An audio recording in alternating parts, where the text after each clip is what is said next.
का बहुत बहुत स्वागत है और धन्यवाद है कि आप इस महत्वपूर्ण विषय पे आप लोग सब यहाँ आए हमारी बात आम जनता तक रखने के लिए।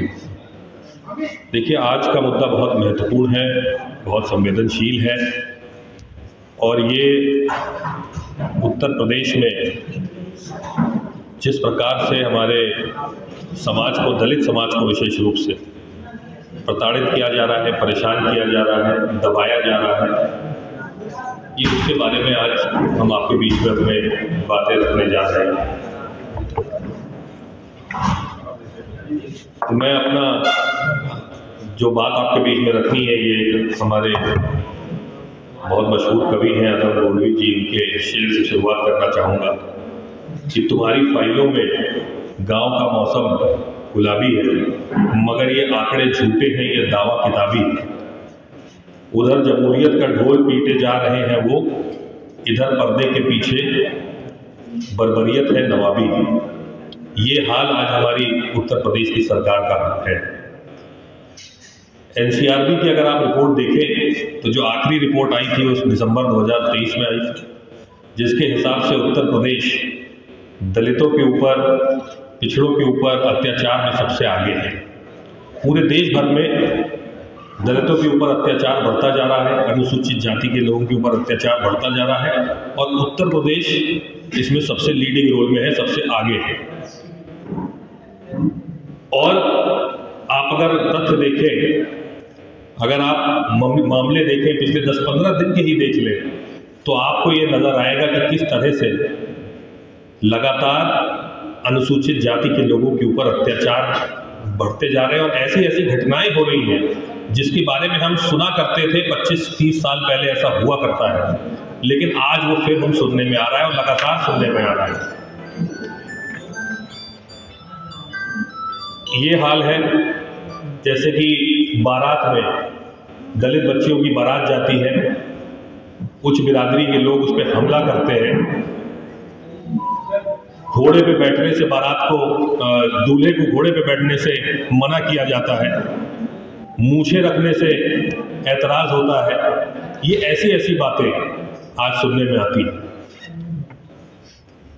दुष्कर्म की घटनाएं तो है ही है, बहुत जघन्य अपराध, हत्या, सर कुचल करके हत्या कर देना, केवल और केवल इसलिए क्योंकि वो अनुसूचित जाति का व्यक्ति था।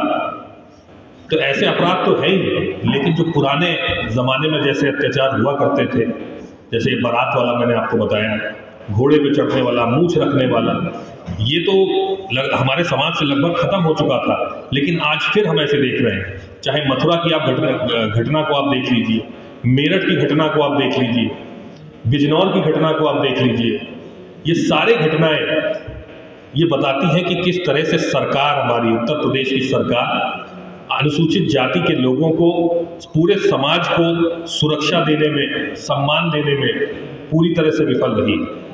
और तो और ये बढ़ावा दिया जा रहा है। मेरठ की घटना की अगर चर्चा करें तो उसमें जो हमला किया गया बारात के ऊपर, जयमाल के समय हमला किया गया, वो जो अपराधी आए थे, जो अभियुक्त आए थे, वो भाजपा की झंडा लगाए हुई गाड़ी में आए थे। भारतीय जनता पार्टी का झंडा उसमें उनकी गाड़ियों में लगा हुआ था और कोई कड़ी कार्रवाई नहीं होती है। इसलिए जो ये अपराधी हैं, जिस तरह की मानसिकता वाले लोग हैं, इनके हौसले और बुलंद होते हैं। कोई कड़ी कार्रवाई हो अगर, तो जितने लोग ऐसी भावना रखते हैं उनके हौसले पस्त होते हैं। लेकिन सरकार ने पूरी तरह से खुली छूट अपराधियों को दे रखी है। पूरी तरह से उन्होंने ये फैसला किया है कि जो अनुसूचित जाति के लोग हैं वो दबा कुचले ही रहे, समाज में आगे ना बढ़ने पाए, समाज में वो सम्मान ना पाने पाए, गरीब रहे, नौकरियां ना पाए। ये मानसिकता वाली सरकार आज हमारे बीच में। अभी कुछ दिनों पहले मैंने एक मुद्दा और उठाया था, शिक्षक भर्ती वाला।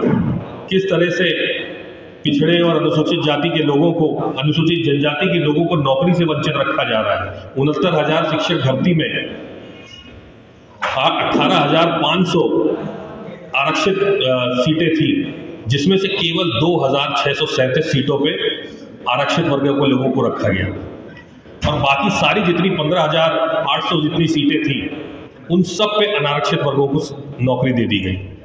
तो ये क्या दर्शाता है?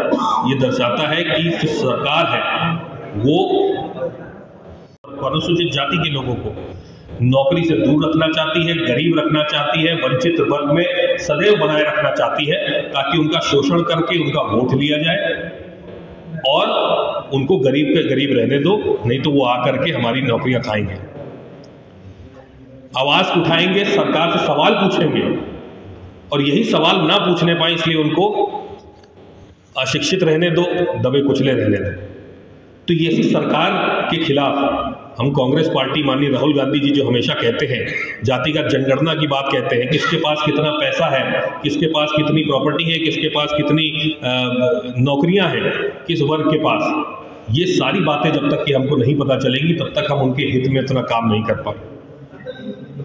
तो जातिगत जनगणना की बात है, बाबा साहब का जो सपना है, जो कांशीराम जी का सपना था, जो हमारे राहुल गांधी जी इसको आगे लेके जा रहे हैं, जो सामाजिक न्याय की बात कर रहे हैं, इस न्याय की लड़ाई को हम कांग्रेस पार्टी आज लड़ने को तैयार है। और हम सारे अनुसूचित जाति के लोगों के साथ, जनजाति के लोगों के साथ, पिछड़े वर्ग के लोगों के साथ खड़े हैं जब तक कि उनको समाज में पूर्ण रूप से न्याय नहीं मिल जाता और ऐसी घटनाओं को खत्म नहीं कर दिया जाता।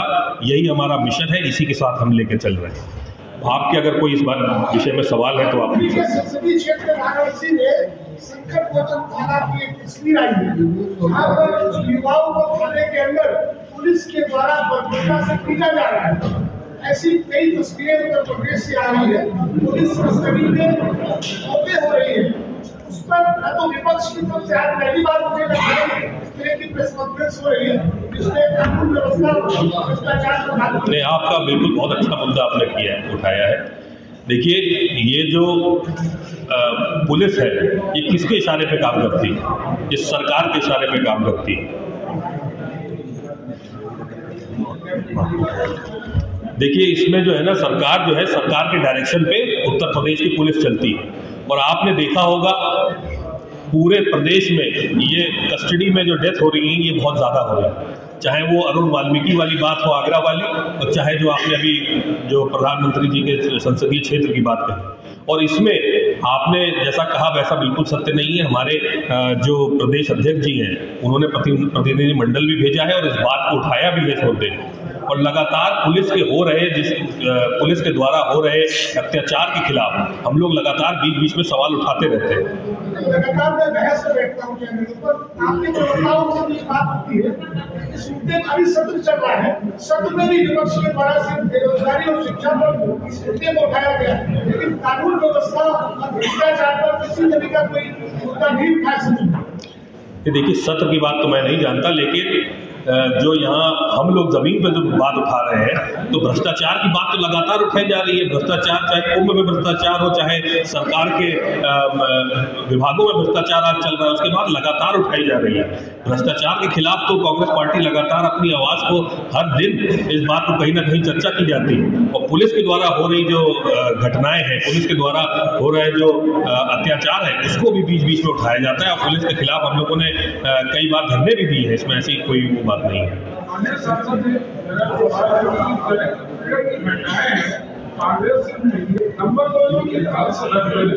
मुख्यमंत्री जी ने विधानसभा में जो आंकड़े दिए और नेता प्रतिपक्ष जी ने जो आंकड़े दिए, उन दोनों आंकड़ों में बड़ा डिफर है। वो कहते हैं बढ़ा, वो कहते हैं जनता क्या माने। देखिए, जहाँ तक उत्पीड़न की बात है, एनसीआरबी की आखिरी रिपोर्ट आई थी 2023 में। उसके बाद सरकार खुद ही, जो 2024 में रिपोर्ट आनी थी, वो खुद ही नहीं निकाला है उन्होंने। कहीं ना कहीं आंकड़ों को छुपाया जा रहा है, आंकड़ों को दबाया जा रहा है सरकार के द्वारा। एनसीआरबी की रिपोर्ट क्यों नहीं रिलीज थी? दिसंबर में आनी थी 2024 में। 4 महीने हो गए, 4 महीने पूरे हो गए। तो आपको, हम लोग को ये देखना होगा कि सरकार किस हद तक अपनी नाकामियों को छुपा रही है। और हम विपक्ष में हैं तो हम उन्हीं नाकामियों को, जो कमियां हैं पूरे प्रदेश में और विशेष रूप से अनुसूचित जाति के खिलाफ जो आज हो रहा है, उसको उजागर करने का प्रयास कर रहे हैं। और जहां तक घटनाओं की बात है तो लगातार कांग्रेस पार्टी घटनाओं में प्रतिनिधि मंडल भेज रही है। अगर मथुरा की घटना को आप देखें तो उसमें हमारे जिला अध्यक्ष और हमारे जितने पदाधिकारी हैं वो लगातार डेली वहां जाते हैं, उन लोगों से मिलते हैं। और 7 तारीख को दोनों लड़कियों की शादी है, दोबारा शादी हो रही है, उसमें मैं स्वयं जाऊंगा 7 तारीख को रात में उनकी शादी हो।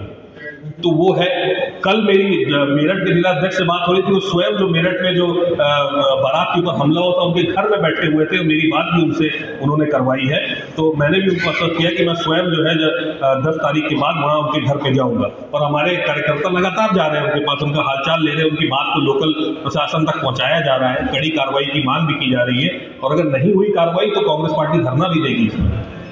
एक बात पर ये बताइएगा कि आपने आंकड़ा दिया नहीं, अगर उत्तर प्रदेश से ज़्यादा है तो कितने? नहीं, एनसीआरबी के आंकड़े हैं, वो देख करके मैं आपको अवगत करा दूंगा, लेकिन 2023 का आंकड़ा है, पिछले साल आंकड़े ही नहीं दिए इन्होंने, जो देना चाहिए था दिसंबर में।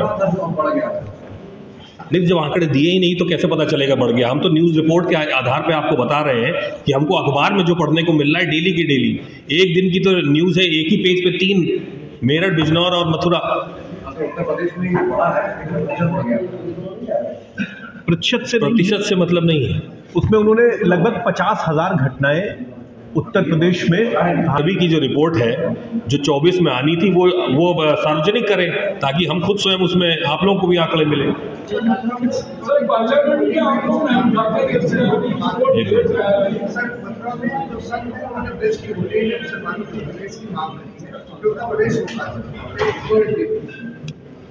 देखिए, अब ये तो कोई नई बात नहीं है किस तरह से धर्म के आधार पर समाज को बांटा जा रहा है। मैं स्वयं बाराबंकी से आता हूँ, और वहाँ पे जो सबसे बड़ी होली मनाई जाती है वो देवा शरीफ के अंदर मनाई जाती है, जहाँ लगभग 10 टन गुलाल उड़ाया जाता है, और फूलों के कई सारे बोरे जो है उड़ाए जाते हैं, और बहुत धूमधाम से होली मनाई जाती है। तो देवा शरीफ में वो कहा जाता है जो रब है वही राम है। तो हम तो हिंदू मुस्लिम तहजीब को मानने वाले हैं, एकता को मानने वाले हैं, और संविधान को मानने वाले लोग हैं। तो हम तो यही करेंगे कि मुसलमान भाई होली मनाएं और हिंदू भाई ईद भी मनाएं साथ में।